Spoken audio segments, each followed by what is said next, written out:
ഇനി ഇത് ഓരോന്നും ചൂടായ എണ്ണയിലേക്കിട്ട് മൊരിച്ചെടുക്കണം.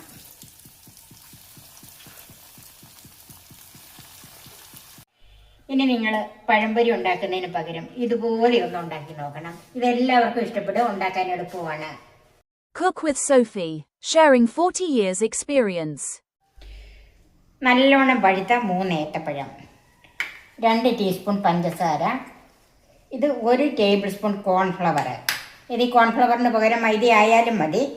ഇത് 1/4 കപ്പ് മൈദ, 2 കോഴിമുട്ട, കുറച്ച് ബ്രെഡ് ക്രംസ്, ഇതിന് അളവൊന്നുമില്ല, 1/4 ടീസ്പൂൺ വാനില എസൻസ്, ഉപ്പ്, വറക്കാൻ വെളിച്ചെണ്ണ. ആദ്യം നമുക്ക് ഇതിനൊരു ബാറ്റർ തയ്യാറാക്കി വെക്കാം.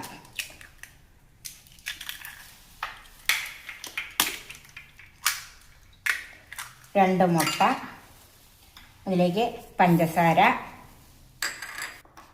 ഒരു 2 നുള്ള ഉപ്പ്, 1/4 ടീസ്പൂൺ വാനില എസൻസ്. ഇത് വാനില എസൻസിന് പകരം ഏലക്കാപ്പൊടി ആയാലും മതി, അത് നിങ്ങളുടെ ഉള്ളതുപോലെ ചേർക്കാം.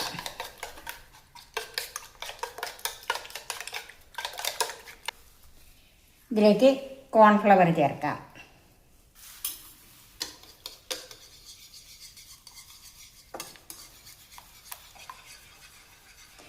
ഇപ്പം നമ്മുടെ ബാറ്റർ റെഡി ആയിട്ടുണ്ട്. ഇത് നമുക്ക് മാറ്റി വെക്കാം. ഏത്തപ്പഴം ഞാൻ ഇതുപോലെ ചെരിച്ചാണ് മുറിച്ച് വെച്ചിരിക്കുന്നത്. നമ്മളെടുത്ത് വെച്ചിരിക്കുന്ന മൈദ ഒരു പാത്രത്തിലേക്ക് മാറ്റാം. ഇനി ഈ ഓരോ ഏത്തപ്പഴവും എടുത്ത് ഇങ്ങനെ ഈ മൈദയിൽ ഒന്ന് കോട്ട് ചെയ്തെടുക്കണം. ഇതുപോലെ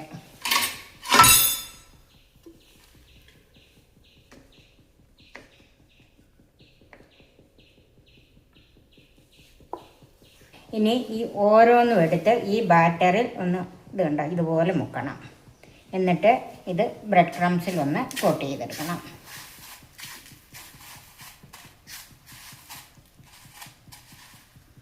ഇതുപോലെ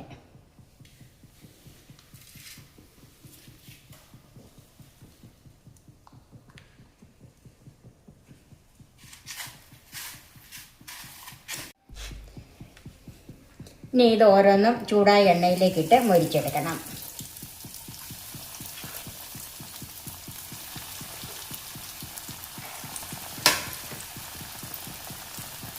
ഇട്ട ഉടനെ ഇതേ തൊടരുത്. 1 മിനിറ്റൊക്കെ കഴിഞ്ഞിട്ട് ഇതൊന്നും മറിച്ചോ തിരിച്ചോ എന്തെങ്കിലും ചെയ്യാവുള്ളൂ.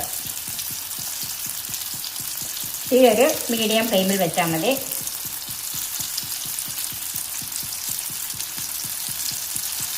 നമുക്കിതൊന്ന് മറിച്ച് നോക്കാം.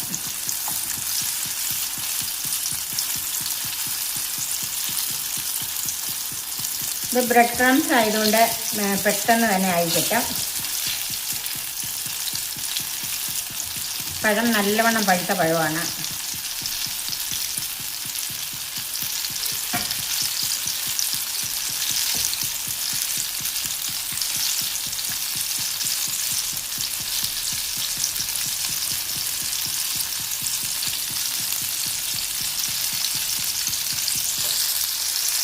അപ്പം ഇത് നന്നായിട്ട് മുരിഞ്ഞിട്ടുണ്ട്.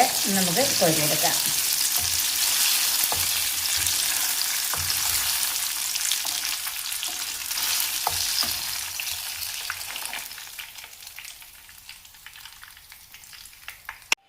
ഇനി നിങ്ങൾ പഴംപൊരി ഉണ്ടാക്കുന്നതിന് പകരം ഇതുപോലെ ഒന്ന് ഉണ്ടാക്കി നോക്കണം. ഇതെല്ലാവർക്കും ഇഷ്ടപ്പെടും, ഉണ്ടാക്കാൻ എളുപ്പമാണ്.